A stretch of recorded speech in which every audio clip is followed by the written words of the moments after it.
In 3, 2, 1.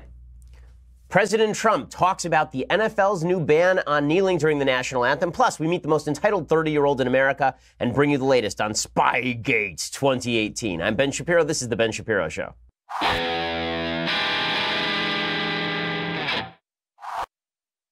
Lot to get to today, and we will be talking about all of it. First, I want to say thanks to our sponsors over at Movement. So, do you see this watch? This one right here? This magnificent piece of hardware? Okay, this right here is a Movement watch, and I wear it every single day. In fact, I have 2 Movement watches. My wife has a Movement watch. My mom has a Movement watch. My father has a Movement watch. Everybody at the office has a Movement watch, not just because they are sponsors, but because they make great watches at affordable prices. Movement has come pretty far from being a bunch of crowd-funded kids working out of a living room. In the past year, they've not only introduced a ton of new watch collections for both men and women, but also expanded to sunglasses and fashion-forward bracelets for women.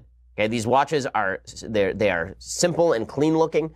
They really look like much more expensive watches. They begin at just $95 at a department store. These things cost $400, $500. Movement figured out that by cutting out the middleman, they can save you a lot of money. Classic design, quality construction, style minimalism. I can tell you these things are super durable because my son loves them, and that means that he throws them around, and they look just as good as new every time he does it. Get 15% off today with free shipping and free returns by going to mvmt.com/Shapiro. That's mvmt.com/Shapiro. Again, 15% off today. Free shipping, free returns for Movement. mvmt.com/Shapiro. You should join the movement because it is that good. Use that /Shapiro. Let them know we sent you and get 15% off. Okay, so the big news of the day is that the NFL has decided that they will no longer allow players to come out on the field and kneel for the national anthem, which is, I think, a good move by the NFL, although I think it's done in the worst possible way, and they should have done it originally. The NBA had this problem years ago when there's a player named Mahmoud Abdul-Rauf,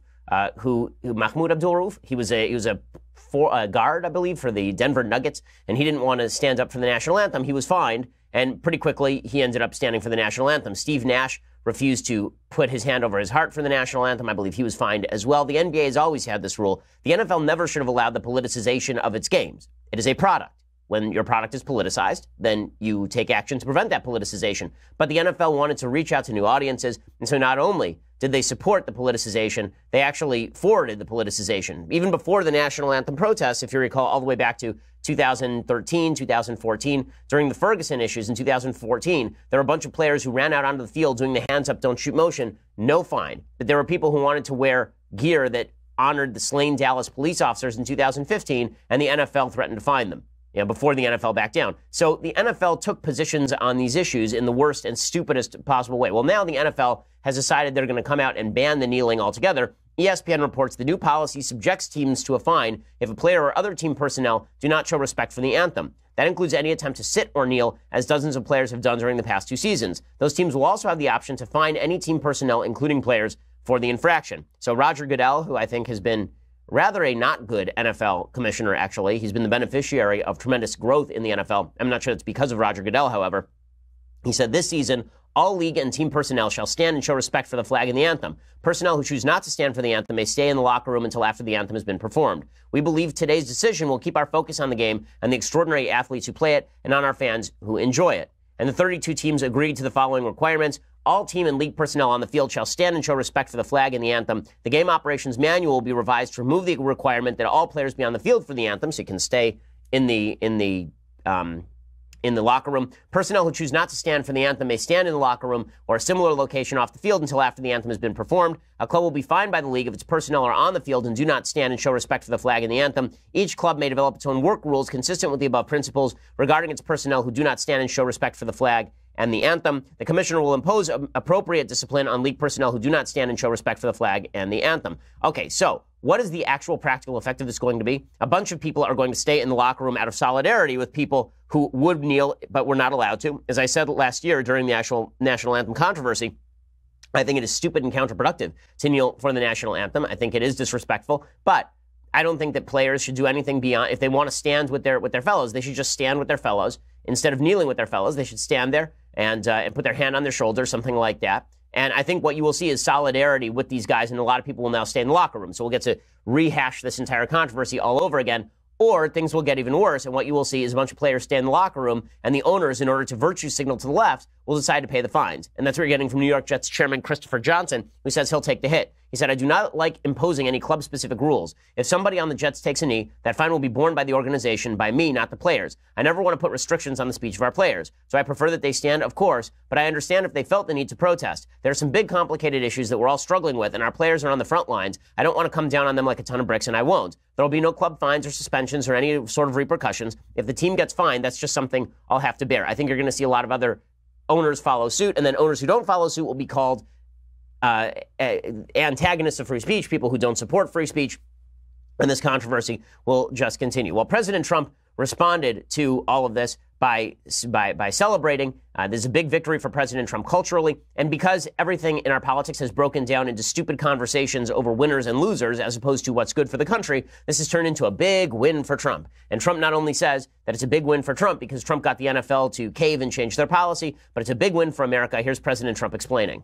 You have to stand proudly for the national anthem. Well, you shouldn't be playing. You shouldn't be there. Maybe you shouldn't be in the country. You have to stand proudly for the national anthem.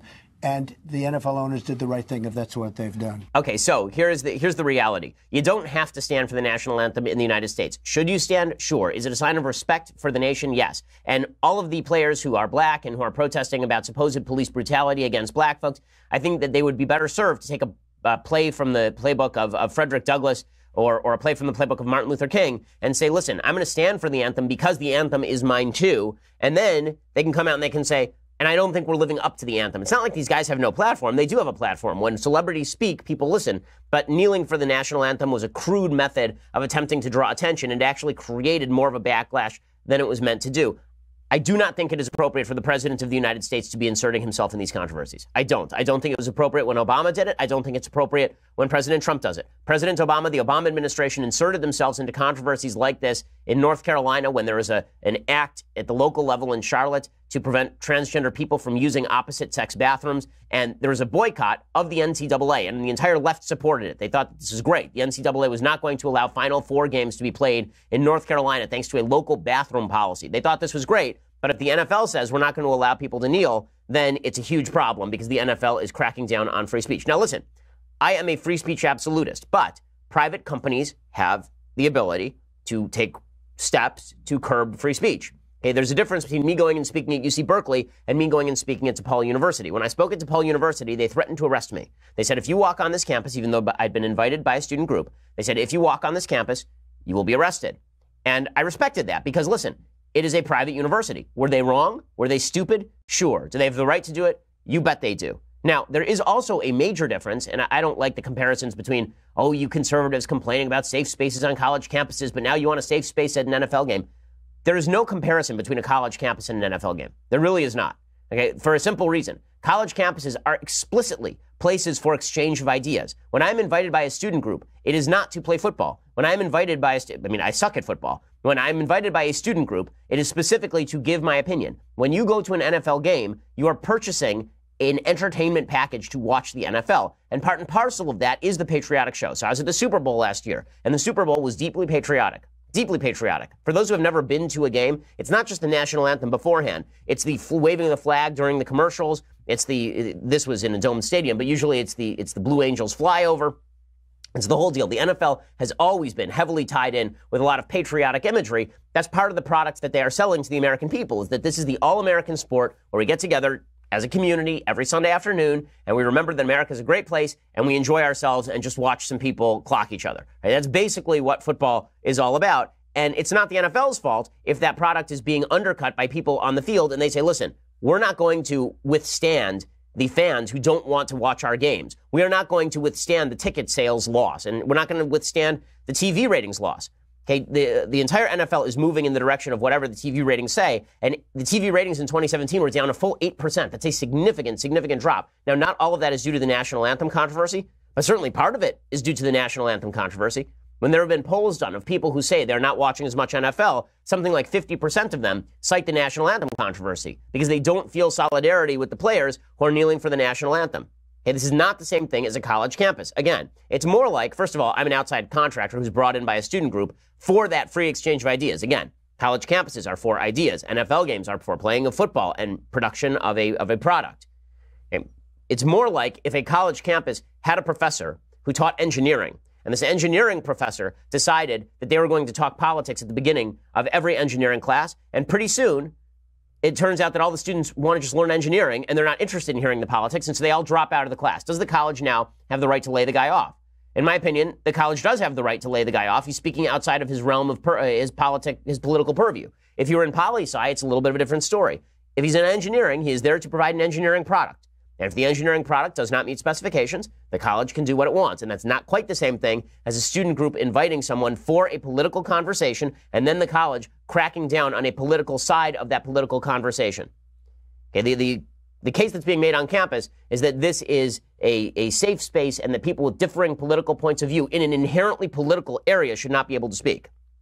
The case being made with regard to the NFL is, I'm not going to tune in to watch lectures on police brutality when I want to watch a football game. That is not the same case that's being made. It's not about the NFL being a safe space. It is about the NFL not providing what it promised to consumers. And that's why you've seen so many people drop out. Now, with that said, Mike Pence tweeted out #winning. I do not think it is appropriate for government officials to say that it is winning to pressure a private organization to crack down on members of its organization for political reasons. I don't think that's appropriate. I think that it's one thing for you or for me to say I'm turning off the TV. I think if Trump said, listen, I've been turning off the TV, that's fine. I think the pretty clear attempt, governmental attempt, to pressure private organizations to do things on the free speech basis, I don't like it. And I don't think it's winning, by the way. I don't think that you're winning with your base. You're winning with your base. But I'll explain why I think this is actually counterproductive for Trump and Pence to a certain degree in just 1 second. First, I want to say thanks to our sponsors over at Policy Genius. So 80% of people think life insurance costs double what it actually costs. Life insurance is not all that expensive, and there is no excuse for you whatsoever. There's no excuse for you whatsoever not to buy life insurance, because if you plots tomorrow, you're going to leave your family poor. And there's no reason for you to do that when you could go online right now and get yourself a good life insurance program, and then you won't have to worry about it ever again. A healthy 35-year-old can get $500,000 in coverage for less than $30 a month. There is no reason that shouldn't be you. Policy Genius is the easy way to compare life insurance online. In just 5 minutes, you can compare quotes from the top insurers to find the best policy for you. Policy Genius has helped over 4 million people shop for insurance, placed over $20 billion in coverage, and they don't just make life insurance easy, they also do renter's insurance and disability insurance and health insurance and all other kinds of insurance. So if you've been thinking about getting life insurance, go to policygenius.com right now. That's policygenius.com. It's the easy way to compare the top insurers and find the best policy for you. You will be saving time and money and hassle, and it is indeed free. Policy Genius, go check it out. Comparing life insurance does not need to be a pain in the neck. Policygenius.com. Alrighty, so here is why I don't think this is super productive for President Trump. His entire base believes it is wrong to kneel for the national anthem. He's getting them jazzed up, right? And I think that is a useful political tactic. But in its way, it's no different from what Obama did when he would get people jazzed up about Ferguson to go out and vote for him in a midterm election or in a presidential election in 2012 by sending Joe Biden out to say that Mitt Romney was going to put you all back in chains. I do not like the idea of the President of the United States taking an inherently political issue and instead of being circumspect about the issues that are in play, going straight to the everybody who disagrees with me should be deported stuff. I think it's dumb. I think it's counterproductive. I think it doesn't unify the country and actually has a counterproductive response, because here's the question.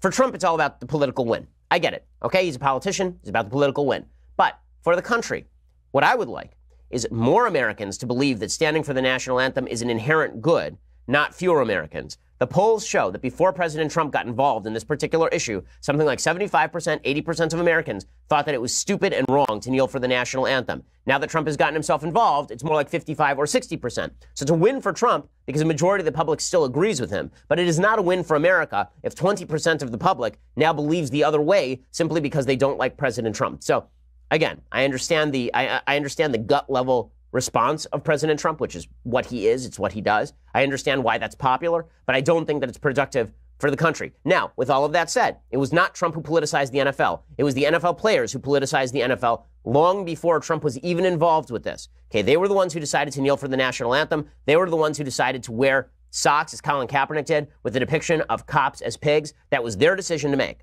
Okay, and you can't blame people for responding to that decision. Just as I don't blame protesters for protesting my speeches. Right? They are allowed to protest my speeches. That's fine. I think they're wrong, but that's okay. That's part of the political conversation. Well, this is part of the political conversation, too. Again, I do not think that NFL games are anything like college campuses. I'm not crazy about the idea of the NFL cracking down on players doing this, although I think they should have done so at the beginning. Jonathan Last, I thought, had a good suggestion. The NFL should have just come out and said, listen, our consumers don't want to see what you are doing. Our consumers don't like this. So we're setting rules. End of story. Instead, they turned it into a sort of principled point. And obviously, everyone can see through the principal point. Everyone can see through the so-called principled idea here, because it's not really principled. It's much more about the notion that they are going to crack down on players in order to make sure that their wallets are still stuffed. So I get all of it. Listen, I understand the arguments.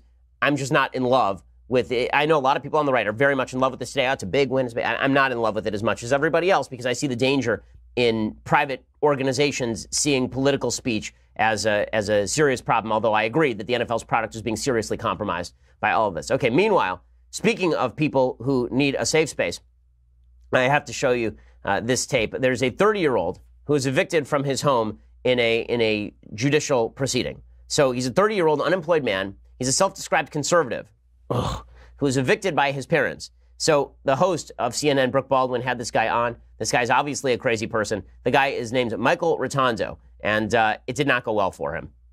It's my understanding you've lived, at your parents' house, rent-free for 8 years, and I know you do your own laundry, you buy your own food, but they asked you 5 times, please move out. Why couldn't you guys resolve this without the court?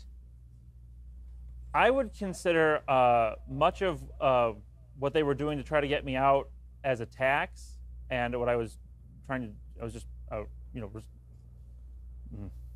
mean, hey, do you, a lot of us live with our parents, maybe a little bit longer than we wish we could. Please take a sip of your water. I'm sure you're irked. I'm sure your parents are irked, but you only have one mom and dad. And I understand that you are probably more upset than even you're letting on, but don't you want to reconcile with them? Okay, let me point out here that Brooke Baldwin obviously is having this guy on just to humiliate him, and this is not great as a television host. You shouldn't have people on simply to make them look stupid. I think that it's kind of a waste of time and a waste of everybody's time. That said, there's another point here to be made. So CNN is spending an awful lot of time with this guy. They spent like 5-10 minutes with this guy talking about how he wanted to stay home and he was entitled. CNN is very much in favor of the idea that if you occupy somebody else's dwelling, you should not be evicted. Okay, they're the ones who are saying that when banks evict people for non-payment of their bills, that this is somehow cruel and terrible. People on the left want to have it both ways. They want to say the millennial generation is entitled when they act precisely how CNN and MSNBC tell them to, which is you should mooch off your parents. We were told that until we were 26, we were staying on our parents' health insurance. And we should mooch off our parents. Our parents owe it to us. We were told that if we decide to live in the home, there's nothing wrong with that. You should stay as long as you want. You should be able to squat. You should be able to live on the street. You should be able to do whatever you want. This guy does it, and suddenly he's being castigated for the doofus that he is. And obviously he is a doofus. But it does go to show you how even the underlying narrative points that CNN is trying to drive home that are successful for them, in many cases are conservative points. It's really funny. When you go and you watch movies from Hollywood, Hollywood, obviously, a very, very left area. It's a place where virtually everybody is a Democrat. But if you just watch the movies without knowing the politics of the people behind it, and you could avoid all of the stupid insertions of politics into the particular movies that you are watching, what you would see is actually a very conservative narrative that's drawn out in nearly every movie. It's usually a good guy and a bad guy. There's a concept of good and evil. It's usually somebody who comes into conflict and has to resolve that conflict through a crisis of will and principle. A very conservative idea. Well, the same thing happens on CNN right here. So CNN, if this were a story about the parents evicting their son, or let's say they'd come at it from the other angle. This is a story about parents trying to get rid of their son. They would have said, look how cruel these parents are. These parents are so cruel, so terrible. But because they decided to take the conservative angle, it's much more compelling TV, which is, why are you suing your parents to stay in their home? Again, it's hilarious to see so many folks on the left who are saying, you should be independent. You should get out of your parents' home. Why are you bothering your parents? And then at the same time, they say, well, you know what? You really should be deeply dependent on the government. Be dependent on the government. Be dependent on everyone else. There's nothing wrong with taking a government check. There's nothing wrong with taking a handout. There's nothing wrong with demanding a handout. Now, they say this guy's a self-described conservative, but he's acting like a Bernie Sanders lefty. And it's Bernie Sanders lefties who say that I am here, therefore you owe me stuff. And that's precisely the angle that this guy's taking. And CNN's ripping him for it. So at some point, I'd like them to ask Bernie Sanders what this guy did wrong. I just think it'd be really funny. Like, they could have this guy on with Bernie Sanders, and they could ask Bernie Sanders if the guy is doing something truly awful. Because he's paying his rent, right? I mean, He's doing what he's supposed to do. Presumably Bernie Sanders would stand up for him. But CNN is not standing up for him because even they understand that there is nothing good happening there in terms of the useful. Okay, so before I go any further, I want to talk about President Trump and North Korea because he made a pretty major move on North Korea this morning. First, I want to say thanks to our sponsors over at Puppy Spot. So the best place to find the perfect puppy is puppyspot.com. Now, listen, I am not a dog owner. I'm not a warm and cuddly person. But this I do know. If you are going to get a puppy, then this puppy has to be vetted because I've seen too many cases. My grandmother went to the pound. She picked up a dog. The dog nearly bit her. I mean, it's really like this sort of stuff happens a lot. This is why if you're trying to find a perfect puppy, you need to go to puppyspot.com. It's a trusted service connecting the nation's top breeders to caring, responsible individuals and families. Okay, Puppy Spot is more than a service. They're actually advocates. Their 200-plus dog-loving team members ensure that only the highest level of licensed breeders enter their exclusive breeder community. Their industry-leading health guarantee means your puppy's vaccinations are up to date and they receive a nose-to-tail health exam from a licensed veterinarian before they're brought safely home to you. There are a lot of puppy owners in the office, and I asked them to check this out because I don't know that much about getting a puppy. I don't. And they looked at it. They said it's not only perfectly legit, it's actually terrific that if you were going to get a puppy, this is the place to do it. So get your new best friend at puppyspot.com/Ben because for a limited time, all Ben Shapiro listeners actually receive access to the Puppy Spot VIP program. They have discounts on everything you need for your new puppy, from food to walking services. You're really, like, again, I'm only laughing because I'm such not a cuddly person, and this sounds so cuddly that it makes me awkward. Like, it sounds so cuddly and wonderful that it just makes me awkward as a human being. So check it out, puppyspot.com/Ben. You get that special offer. Again, you receive access to the Puppy Spot VIP program. They have discounts on everything you need for your new puppy, from food to walking services. Puppyspot.com/Ben. I'm so uncomfortable being emotional in public. That's why this is happening. Puppyspot.com/Ben. Use that /Ben. Let them know that we sent you. I know there are a lot of dog lovers in the audience, so I think it'll be great for you. Puppyspot.com/Ben. If only I had a heart. Like, really, if only I had a heart, I feel like I would be using puppyspot.com. Unfortunately, my heart is 3 sizes too small. So I'll have to ask people at the office to do it for me, and then they will know how great Puppy Spot is. Okay, so meanwhile, President Trump has gotten himself into not a pickle, out of a pickle, I would suggest. So I have always been skeptical of the idea that there was going to be a grand summit between the Trump administration and the North Korean dictatorship. I have always been deeply skeptical of this. I was from the beginning. When people were shouting Nobel Prize, Nobel Prize, I was saying, for what? Okay, unless North Korea wants to actually give something up, there's no deal that's going to get done here, and there's a far better shot that the United States will make a bad move, and that the bad move will involve pulling troops off the peninsula, or scaling down military drills, or making some sort of promise financially to Kim Jong-un, which I do not support. Well, President Trump did the right thing. So, a few days ago, North Korea threatened a nuclear showdown with the United States. So this was just a couple of days ago. North Korea, according to Huffington Post, has escalated its war of words with the U.S., repeating a threat on Thursday to call off the planned June 12th summit with President Donald Trump, warning that a nuclear showdown could instead be on the table. In a statement published by North Korea's official Korean Central News Agency, the North's Vice Minister of Public Affairs, Cho Sun-hui, blamed reckless remarks made by top U.S. officials as the reason behind Pyongyang's second thoughts. Cho took aim at VP Mike Pence in particular and called him a political dummy who defended North Korea with his unbridled and impudent comments. Pence had warned in a Fox News interview that Pyongyang could follow the Libya model if Kim Jong-un doesn't make a deal, which was a deal where Muammar Gaddafi met a brutal end after his decision to denuclearize. Okay, North Korea has long expressed distaste at comparisons with Libya. They don't want to look like a weak country. They gave up their nuclear weaponry and all the rest. So they were ripping on Mike Pence, and they were suggesting that they were going to pull out of the June 12th summit. And so Trump came out and he wrote a letter. And his letter basically said, fine, stay home. I don't care. Which is exactly right. That's exactly right. Okay, the United States is not the country in trouble here. The country in trouble here is North Korea. And let's face the reality. North Korea is in trouble because they blew up their own nuclear mountain. It collapsed in on them weeks ago. They do not have a nuclear testing site inside North Korea because they had a physical problem with their nuclear testing site. It broke. Okay, they broke their own testing site, which is an amazing thing. And President Trump was just sitting there. And then they're like, can we have some talks? He's like, absolutely, you can have some talks. And then, in order to save face, they're making all sorts of noises about nuclear war. So President Trump, this is where President Trump's habit of being just a bloviating hammer of a human being, it really comes in handy. So here is what he wrote. You have to love this. It's so good. He writes, Dear Mr. Chairman, we greatly appreciate your time, patience, and effort with respect to our recent negotiations and discussions relative to a summit long sought by both parties, which was scheduled to take place on June 12th in Singapore. We were informed that the meeting was requested by North Korea, but that to us is totally irrelevant.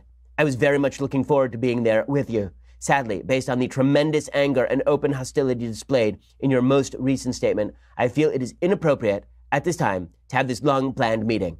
Therefore, please let this letter serve to represent that the Singapore summit, for the good of both parties, but to the detriment of the world, will not take place. You talk about your nuclear capabilities, but ours are so massive and powerful that I pray to God they will never have to be used. Okay, that last sentence is so Trump. It's so Trump, and it's so great. I mean, it's like Donald Trump brags about his genitals and his nuclear capabilities in exactly the same one. They're so massive and powerful. I pray to God they will never have to be used. It's just spectacular. It's so good, right? I mean, it's the president of the United States telling the North Koreans, guys, like, let's be real here. You're pretending that this is a partnership of co-equals, that we're going to sit down across the table and we're going to pretend like North Korea is a real country and not a crazy dictatorship where you imprison in a gulag hundreds of thousands of people and then test your crappy level nuclear weapons. Like, we're going to pretend that. But let's be real. We're massive. We're huge, you might say. And then he continues. I felt a wonderful dialogue was building up between you and me. And ultimately, it is only that dialogue that matters. Someday I look very much forward to meeting you. In the meantime, I want to thank you for the release of the hostages who are now home with their families. That was a beautiful gesture and was very much appreciated. Which is him reminding them, you guys already made concessions to me. So ha, ha, ha, ha, ha, ha. You idiots. You let out the hostages, and now we're not going to do a meeting, and I'm going to laugh about how my nuclear weapons are better than yours. Okay, all of this is kind of hilarious. Okay, let's be real. Kind of funny. Does it increase the chances of nuclear war? No, because the North Korean regime does not want to get into nuclear war with the United States. We would turn his palace into an ocean of glass in 30 seconds flat. This is not happening, okay? There's not going to be a war between North Korea and the United States because Kim Jong-un is not suicidal. And all of the concessions he was prepared to make were not going to be made because Donald Trump sweet-talked him. This is never going to be about Donald Trump being able to cut a better deal than anyone else or anything like that. Okay, the art of negotiation does not lie in you giving somebody a pat on the head and a shoulder rub. That's not how negotiation works. The way it works is Trump is ready to walk away from the table. Okay, this is true for your salary negotiations at your own company. It is true for everyone. You have to decide in your own head, what is your walkaway point? What is the point where you say, listen, this is not worth it for me, I'm out. Trump knew that his walkaway point was pretty much anything. That if North Korea decided to make trouble, he was just going to say, fine, screw it. Enjoy your poverty-stricken country. We're out. And if you make trouble, well, guess what? Our military threat is still on the table. He continues along these lines. If you change your mind having to do with this most important summit, please do not hesitate to call me or write. The world, and North Korea in particular, has lost a great opportunity for lasting peace and great prosperity and wealth. This missed opportunity is a truly sad moment in history. Sincerely yours. And then it's the biggest signature ever. Like, you almost have to see the signature. It's like the entire page. It's like President Trump was like, you know what? So Kim Jong-un doesn't need to use his reading glasses. He's going to sign this huge spiky signature, the Donald Trump signature. That's okay. You can hate Donald Trump as much as you want. That's pretty great stuff. This is what he is supposed to do. What's hilarious is folks on the left are saying, how could Donald Trump do this? Look, it just shows how Donald Trump blew it. Now, here's where Donald Trump went wrong. He shouldn't have been running around talking about how he was going to win the Nobel Prize for meeting with Kim Jong-un beforehand, but that's Trump's thing. Okay, are we going to pretend for half a second here that President Trump isn't the guy who walks around bragging about everything? Have you met him? Have you seen him? Of course, as soon as people started saying Nobel Prize, he was going to go around talking about how he was about to win 8 Nobel Prizes in physics, in literature, all of them, right? He was going to, that was going to happen. But I thought that was trapping him in a situation where he was going to have more stake in having the meeting than in getting something good out of the meeting. That obviously was not true. So if I sound relieved, it's because I am. President Obama was not like this. President Obama was willing to grant every shred of credibility he could to a terrorist regime in Iran just so he could say that he got a deal and he was a great peacemaker. He was not willing to walk away from the table because his interest was in the deal itself. President Trump's interest, I was skeptical about this, but it is in making a good deal. It is in making a better deal. I am very much heartened by President Trump's willingness to walk away from the table with Kim Jong-un because I don't think that it was smart for him to put it out there that we were going to meet with Kim Jong-un without preconditions in the first place. I don't think it was smart to walk into a room not knowing what we wanted from Kim Jong-un. I'm very happy that he said, listen, my walkaway point was right here. You passed it. We're out. Good. Good. Now, maybe it was preemptive. Okay, to be skeptic, maybe it was preemptive. Maybe he figured the North Koreans were going to cancel. He wanted to cancel first. It was more of a, you can't fire me. I quit. Maybe it was that. Maybe that's what was going on. But whatever it was, at least Trump was willing to say that. And you got to love the dude, right? You got to love the attitude because the attitude is just spectacular. It is indeed hilarious. It is so good. I I can enjoy it, okay? I can enjoy it. Well, in just a second, I'm going to give you the update on this.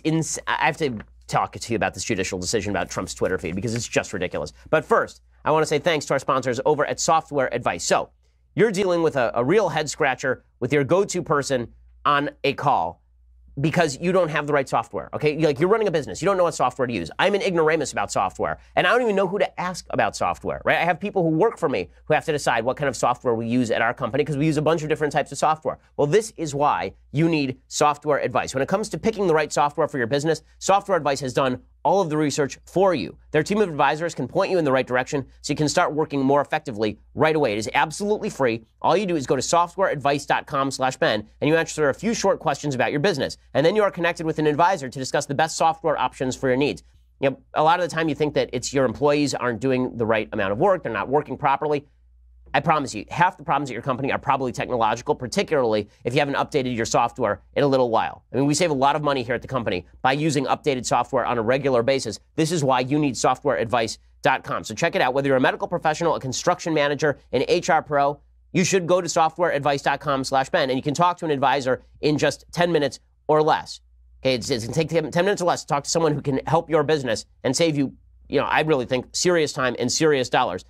End that software struggle today. Go to softwareadvice.com/Ben to get started. That's softwareadvice.com/Ben to connect with an advisor for free. Softwareadvice.com/Ben. Again, this is where you can get your software advice, so it is well named. So check it out, softwareadvice.com/Ben. That lets them know that we sent you.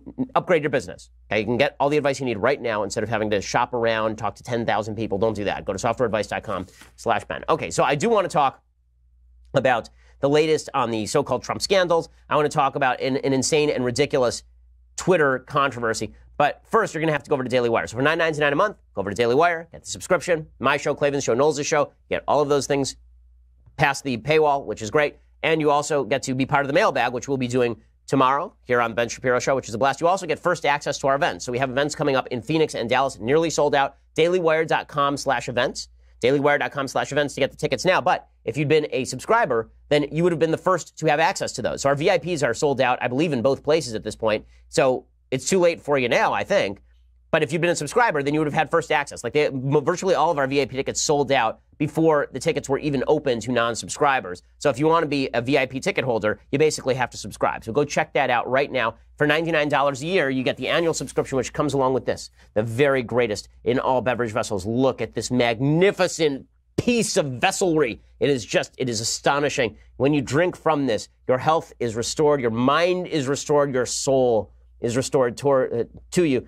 I can't say that I've been going around pouring it on graves and that people have risen back to life. I can't say that because that would be a violation of the truth. But if I could say that, I would. So check it out. $99 a year. You get the annual subscription. You just want to listen later for free. Go over to iTunes. Go over to YouTube. Subscribe. Leave us a review. Really appreciate it. That's the best way to help the company and help our show. Really appreciate it. We are the largest, fastest growing conservative podcast in the nation.